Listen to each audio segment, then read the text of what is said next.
Nous sommes arrivés à la 7e parole, Luc 23, 46. Jésus s'écria d'une voix forte, « Père, je remets mon esprit entre tes mains. » Et en disant ces paroles, il expira. Amen.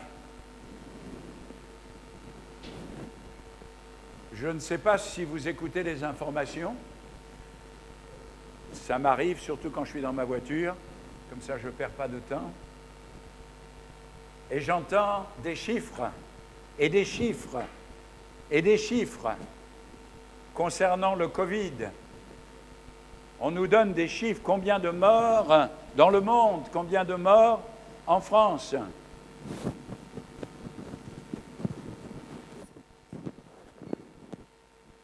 Merci. Combien de morts à tel et tel endroit. Hier, j'entendais que la Belgique est touchée et qu'on a obligation maintenant de mettre le masque en permanence. Madagascar, nous avons eu des nouvelles. Ils ont reconfiné le pays. Catastrophe. Et je réfléchissais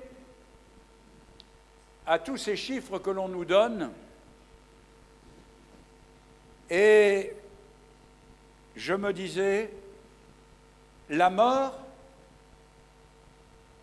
est devenue pour nos pays développés une anomalie. Autrefois, la mort faisait partie de la vie.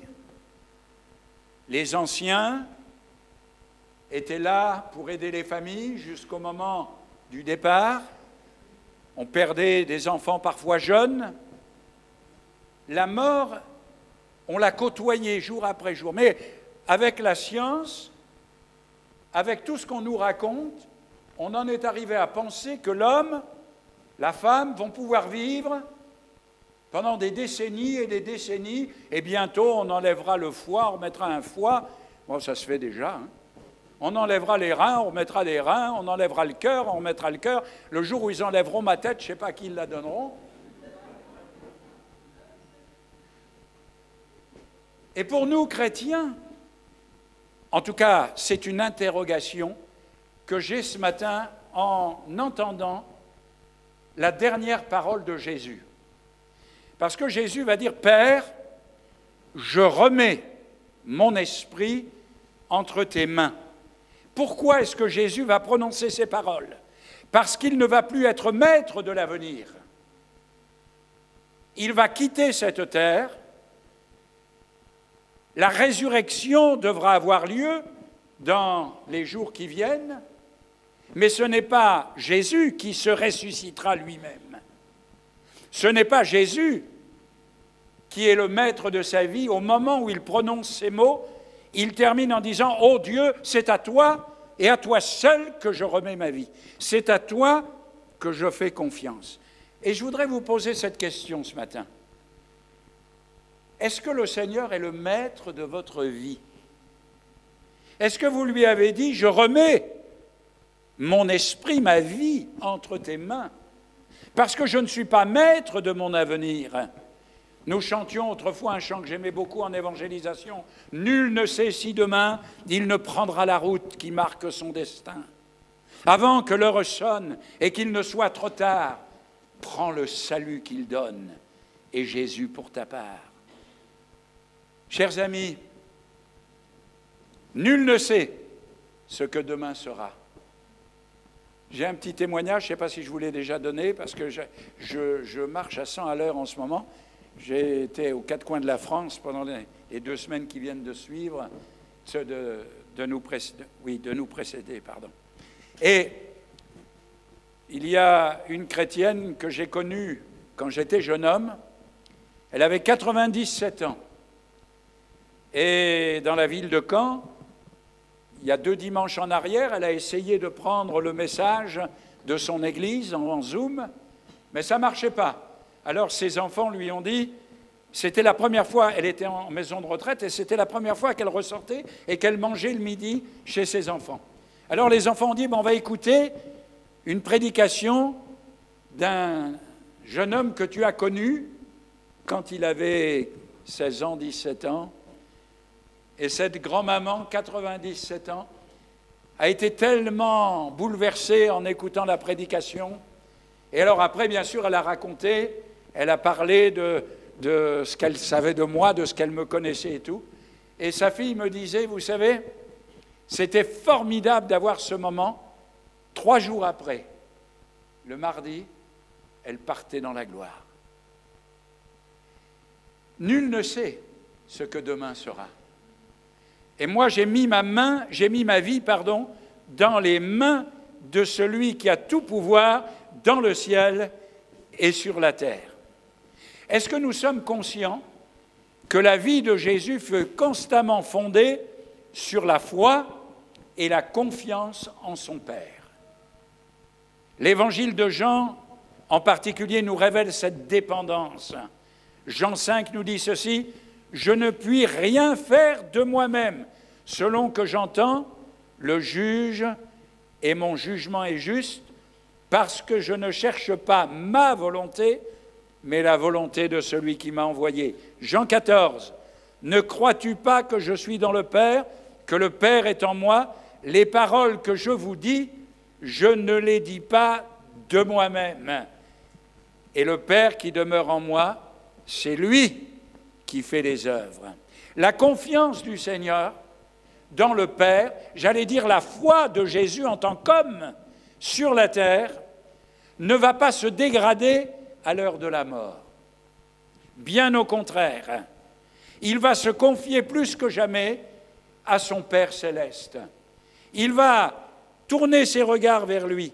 Et à ce moment précis, Jésus nous montre le modèle du véritable chrétien. J'ai suffisamment enterré de gens. Je dis souvent en plaisantant, j'ai déjà une église dans le ciel. J'ai souvent vu des chrétiens engagés, sérieux, des chrétiens convertis, convaincus, qui à l'heure de la mort ne veulent pas partir, se révoltent. Ça paraît invraisemblable. Mais Jésus nous montre là que tout disciple et tout chrétien de tout siècle doivent se comporter comme le Maître s'est comporté à l'heure où il faut quitter la terre.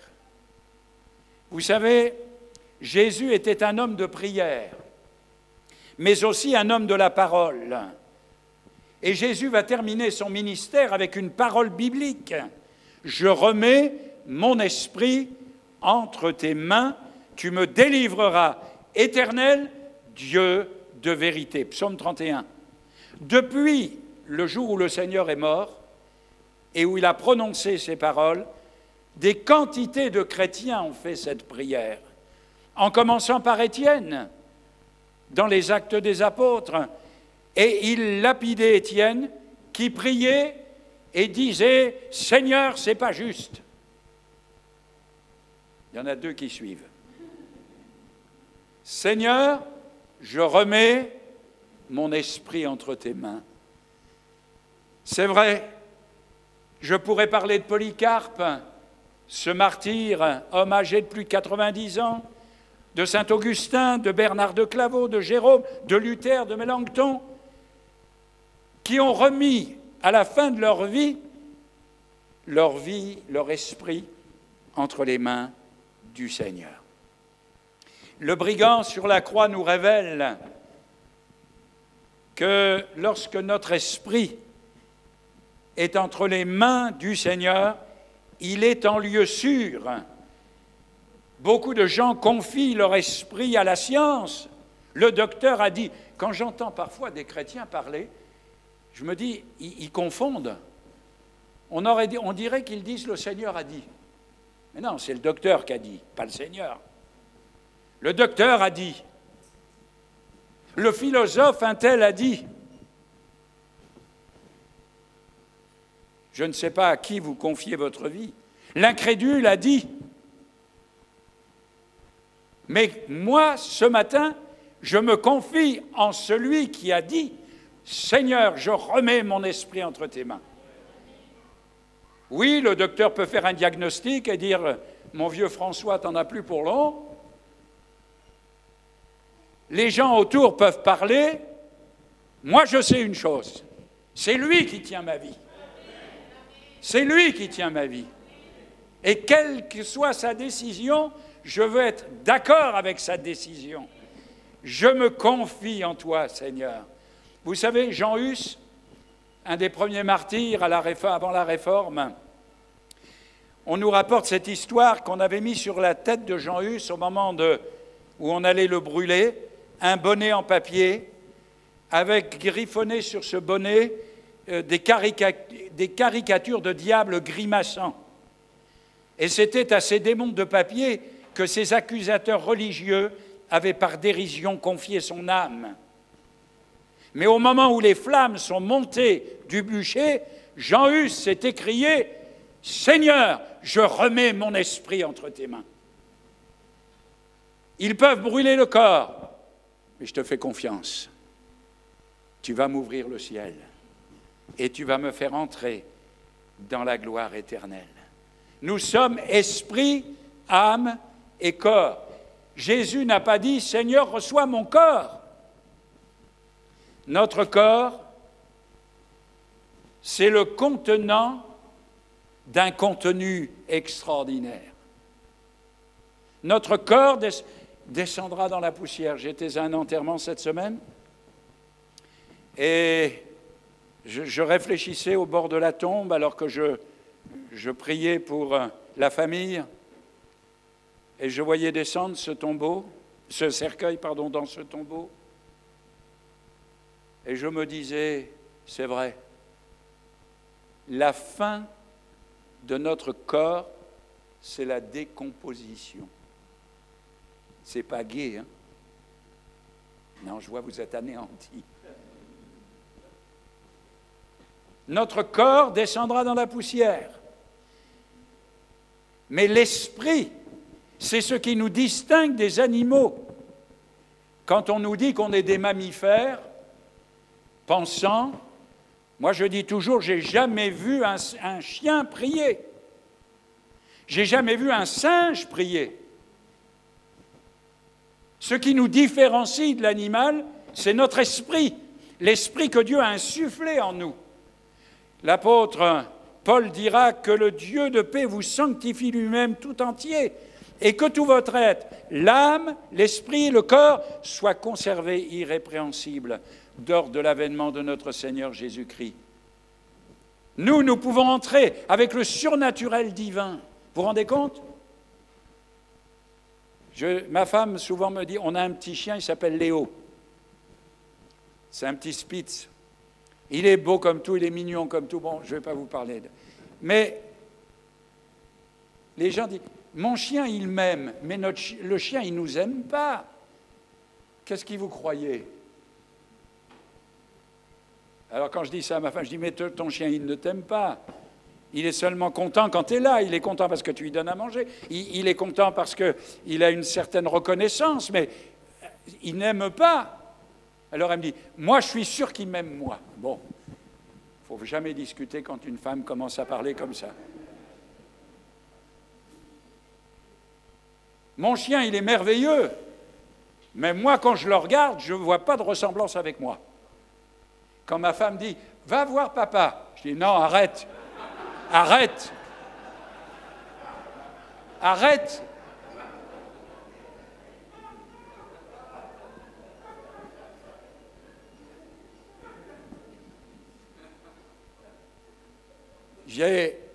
J'ai pas du tout un air de famille avec lui, hein.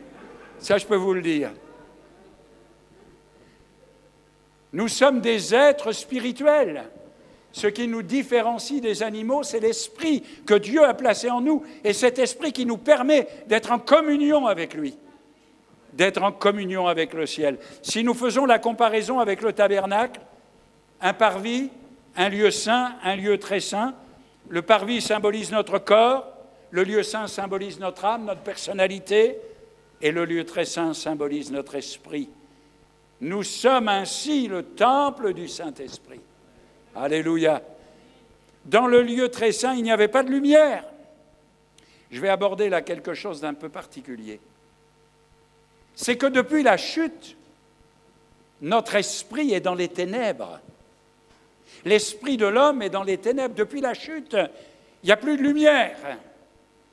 Mais le jour où l'homme et la femme se convertissent, le jour où ils choisissent de suivre Jésus, quand ils répondent à l'appel de la croix, ce jour-là, la lumière vient. Le chandelier éclaire le lieu saint. Frères et sœurs, Dieu envoie son Saint-Esprit illuminer notre esprit. La lumière divine de l'Esprit de Dieu rend témoignage à notre esprit. C'est quand même assez extraordinaire. Je marchais dans les ténèbres. Lorsque je n'étais pas chrétien, je tirais ma gloire de ce qui faisait ma honte. Quelqu'un a dit, dans le temps, quand les hommes avaient honte, ils rougissaient. Aujourd'hui, c'est quand ils rougissent qu'ils ont honte. Frères et sœurs, autrefois, nous nous glorifions. Je me souviens de cet homme qui disait « Moi, je ne trompe pas ma femme, je me trompe de femme. » On plaisante sur des tas de sujets et on se croit malin, on se croit intelligent. Regardez tous ces gens qui vivent dans les ténèbres, spirituellement parlant. Quelle grâce d'avoir la lumière. Nous ne sommes pas meilleurs que les autres. Mais le jour où nous avons dit « Seigneur, viens », la lumière est venue. Il nous a donné l'esprit. Et tout d'un coup, en tout cas ce qui me concerne, le fait de parler de moi m'évite de dire du mal des autres. Mais le jour où la lumière est venue, j'ai dit « Mon pauvre gars, misérable que je suis, pécheur perdu, quelle grâce de te connaître, Seigneur. Quelle grâce d'avoir la lumière qui se manifeste. » L'apôtre Paul aux Éphésiens disait ceci, « Et en lui, vous aussi, après avoir entendu la parole de la vérité, l'évangile de votre salut, en lui vous avez cru et vous avez été, c'est là que ça intervient, et vous avez été scellés du Saint-Esprit qui avait été promis. » Et si je paraphrase ce que dit l'apôtre, et le jour où on a cru, la lumière est venue. Le Saint-Esprit nous a éclairés. Et nous avons vu les choses autrement, la vie autrement. Que Dieu soit béni. Et l'apôtre dira, « Car Christ est ma vie, et la mort m'est un gain. » Quand une personne souffrante ou qui souffre beaucoup s'éteint, on dit c'est pour elle la délivrance. Souvent on a dit cela. Mais moi j'aimerais qu'on change de langage. Si vous assistez à mon inhumation, alors vous direz ceci. Je compte sur vous. Sinon je suis capable de revenir. Vous direz ceci, ça y est, c'est gagné. C'est gagné. Oui, c'est gagné. Frères et sœurs, pourquoi un gain?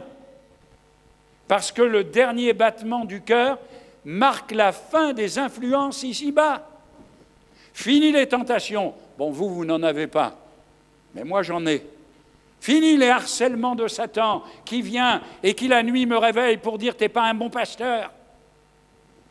Et là, tu n'as pas fait ceci, et là, tu n'as pas fait cela. Fini les désirs de la chair. Terminé les maladies. Alors là, plus que jamais, tenez-vous à distance. J'ai pris le métro hier. Je peux vous dire qu'aux heures de pointe, les distances, c'est de l'utopie. Ne me parlez pas. Si vous postillonnez, je risque de mourir. Les soucis. Les soucis. Quand on a des grands-enfants, on a des grands soucis. Quand des enfants se marient, quand après ils divorcent, parce que nul n'échappe à toutes ces choses. Tout est grâce. Les soucis, parfois les soucis. Moi, j'avais des soucis avec ma voiture. C'est des soucis aussi. Pas la voiture, les réparations. On en a des soucis, Les tensions et les crises. Vous êtes merveilleux. Je vous vois là tous derrière votre masque. Vous êtes merveilleux ce matin. de sagesse, de tranquillité, de repos. Je ne peux pas penser que vous avez des problèmes avec votre femme. Ben, vous allez dire, moi, je n'ai pas de problème avec ma femme, je ne suis pas marié. Ah bon? Des problèmes avec votre mari? Fini, j'ai gagné. Débarrassé. Et je veux croire, et je m'y emploie chaque jour, Seigneur, le combat est fini. Je vais entrer dans le repos éternel. Incroyable. Jésus n'a pas eu peur de la mort. Le chrétien ne doit pas avoir peur de la mort. Christ dépose les armes à cette heure précise. C'est l'heure totale de la délivrance. Vous savez, j'ai eu un ami pasteur quand j'étais jeune prédicateur. Il était un jeune prédicateur également. C'était un homme, vraiment un bon ami. Et il a été atteint d'un cancer de la colonne vertébrale. Et le personnel soignant venait lui faire les soins à la maison. Il habitait dans le bâtiment de l'église. Et il disait toujours aux soignants, il disait, vous savez, Dieu a le pouvoir de me guérir. Mais s'il ne le fait pas, vous verrez comment meurt un chrétien. Dieu a le pouvoir de me délivrer.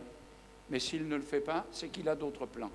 Mais vous verrez ce que c'est qu'un chrétien qui quitte cette terre. Et tout le personnel soignant, les docteurs qui l'ont suivi et tout, étaient à l'inhumation que j'ai eu la tristesse de prêcher.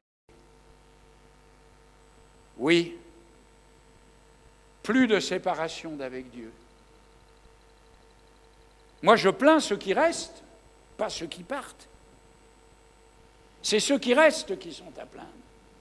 Parce qu'il y a une séparation, il y a de la peine, il y a du chagrin. Et David disait, vous connaissez tous ce texte, « Quand je marche dans la vallée de l'ombre de la mort, je tremble de tous mes membres. Je ne crains aucun mal. » Pourquoi? Parce que tu es avec moi.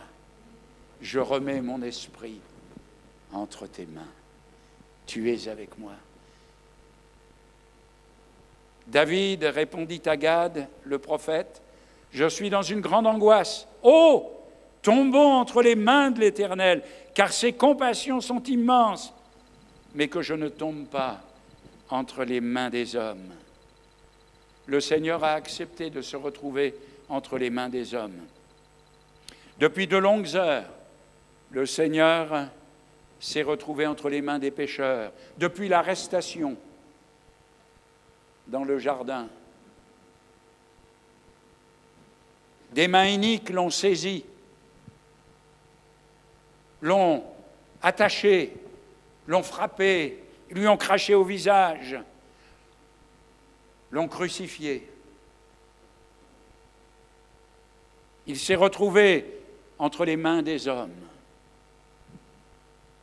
Mais au moment où il est en train de rendre l'âme sur la croix, il change de main.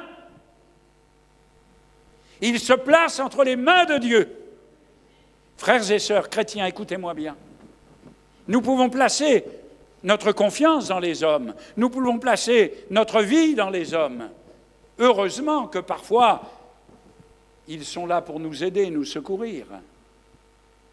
Mais rien ne vaut d'être placé entre les mains du Maître.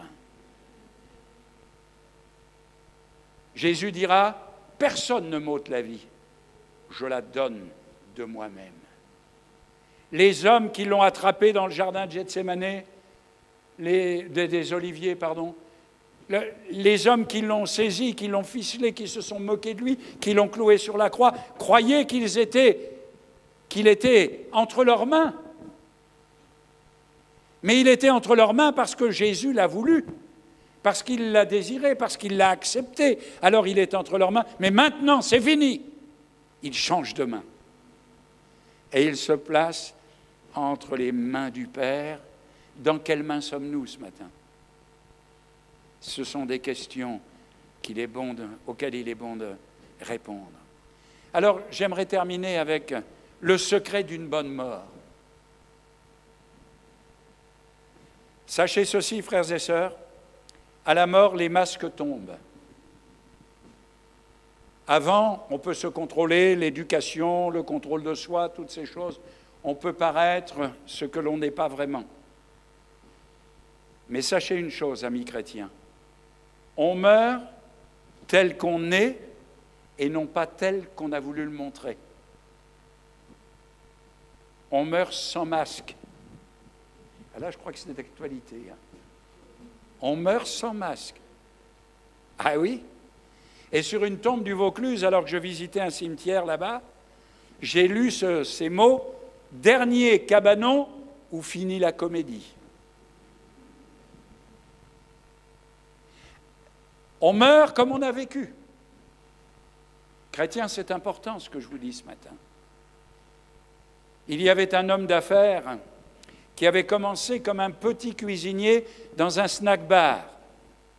Et comme il était travailleur et intelligent, il est devenu un homme d'affaires puissant. Il est devenu un homme d'affaires important. Et il est devenu le président d'une grande chaîne de magasins aux États-Unis. Et le jour de sa mort, il est en train de parler, de murmurer. Alors, la famille s'est précipitée pour saisir les dernières paroles de cet homme qui avait tellement réussi dans les affaires. Et voici ce qu'il disait: découper les tranches de jambon plus fines. Telle était sa préoccupation à l'heure du départ. Le cardinal Mazarin, que nous, Français, nous connaissons bien, son secrétaire, qui s'appelait Brienne, raconte ceci. « Je l'entendis qui disait en regardant les richesses et les objets d'art qui l'entouraient, « Hélas, il faut quitter tout cela. Comment puis-je les abandonner sans regret? Je ne les verrai plus où je vais. Adieu, cher tableau que j'ai tant aimé. » Pauvre Mazarin, t'as beau être évêque, t'es paumé.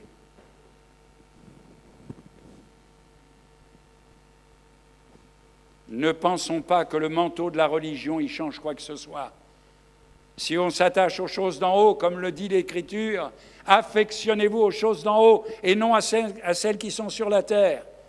Jésus nous rappelle que pour bien mourir, il faut bien vivre.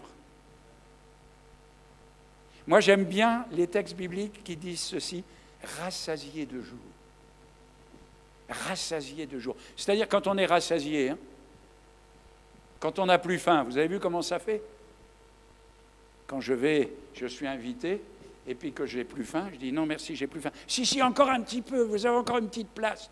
Je dis attention, je vais exploser. Frères et sœurs, comme c'est beau.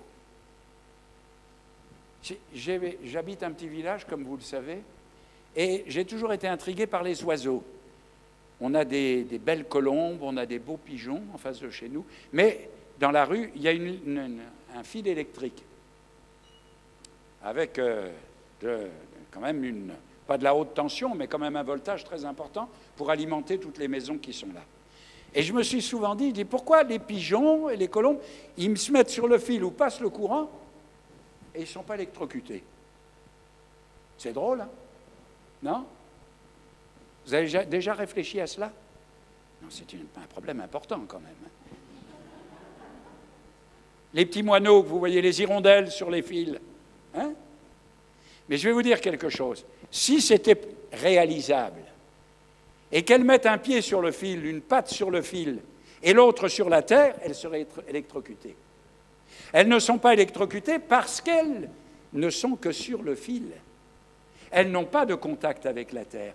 Savez-vous, chrétiens, ce qu'il faut faire pour ne pas être électrocuté spirituellement? C'est avoir les pieds sur le fil, mais pas de contact avec la terre. Que nous soyons, frères et sœurs, que nous soyons de ces gens qui font confiance au Seigneur et qui vivent sur le fil, c'est-à-dire dans la grâce de Dieu, et qui se confient d'abord au Seigneur avant de se confier à la terre. C'est Charles Studd, J'aime beaucoup l'histoire de cet homme exceptionnel qui, à sa conversion, va léguer la totalité de son héritage à des œuvres chrétiennes. 500 000 francs or à l'époque. Alors il disait en plaisantant, vous vous rendez compte dans le ciel, quand le Seigneur nous a promis de nous donner des intérêts, ce que ça va me rapporter? Là où la teigne et la rouille ne viennent pas. Son livre « Champion pour Dieu », je vous le recommande. Vous savez, la maman ne remit pas de l'argent, elle n'en avait pas. Mais elle remit un jour son fils prodigue entre les mains du Seigneur. Elle l'a abandonné au Seigneur. Elle a dit, Seigneur, j'arrête de me battre pour lui, Mais à partir du moment où elle l'a confié au Seigneur, le Seigneur a fait son œuvre dans la vie de ce jeune homme. Frères et sœurs, je conclus. Père, je remets mon esprit entre tes mains. La mort du Seigneur est d'une grande limpidité. Le Seigneur n'a plus rien à dire aux hommes. Il a tout dit. Maintenant, il parle à son Père. C'est la seule chose qu'il peut encore faire. Il parle avec Dieu. Et ses ultimes paroles sont pour le Père. Mon Père, je remets ma vie entre tes mains, mon esprit entre tes mains. Ce n'est pas la mort qui est là pour l'engloutir, mais le Père qui est là pour le recevoir. J'aime bien quand la Bible nous dit que pour Étienne, Étienne a vu le Seigneur debout à la droite, reçu par le Seigneur lui-même. Vous vous rendez compte? Monsieur Macron, il ne se lèvera pas pour me recevoir. Il ne sait même pas que j'existe. Mais le Seigneur va se lever. Les anges, les archanges, ceux qui nous ont précédés. Quand je vais entrer dans le ciel, ça sera la fanfare. Eh oui, vous n'avez pas l'air convaincu. Oh, Seigneur, Père, je remets mon esprit entre tes mains. Tandis qu'aux yeux de tous, Jésus était bien mort, puisqu'il a expiré à ce moment-là. Aux yeux de tous, tout le monde a dit, ça y est, il est mort. Eh bien, frères et sœurs, moi je vous dis, il est plus vivant que jamais. Ah oui. Vous savez, lorsqu'il y avait la traversée sur les bateaux, il y a des petits marins qui avaient voulu se moquer de Moody, le grand évangéliste Moody, et ils avaient écrit, ils avaient dit à Moody, alors qu'ils étaient là à côté de lui, ils ont dit, « Monsieur Moody, il y a une nouvelle, je ne sais pas si vous le savez, mais le diable est mort. » Alors il les a regardés, puis il a dit, « Pauvres orphelins. » Mais Jésus est vivant. Jésus est vivant. Plus vivant que jamais. Malgré le siècle dans lequel nous sommes, malgré tout ce que nous vivons maintenant, Jésus est vivant. Au siècle des siècles. Et le chrétien au seuil de la mort jouit de la même certitude. Jésus est plus vivant que jamais. Personne ne peut ravir notre esprit. Quelle espérance nous avons. Un jour, nous nous reverrons. Tant pis pour ceux qui ne m'aiment pas. Ah, peut-être qu'ils ne rentreront pas dans le même ciel que moi. Mais là, il n'y aura plus de soucis, plus de problèmes, plus de difficultés. Merci Seigneur. Ce matin, dans ce culte qui me parle de la dernière parole de la croix, je remets mon esprit entre tes mains. Seigneur, je veux te redire, en tant que chrétien, je place en toi ma vie, ma confiance, mon esprit.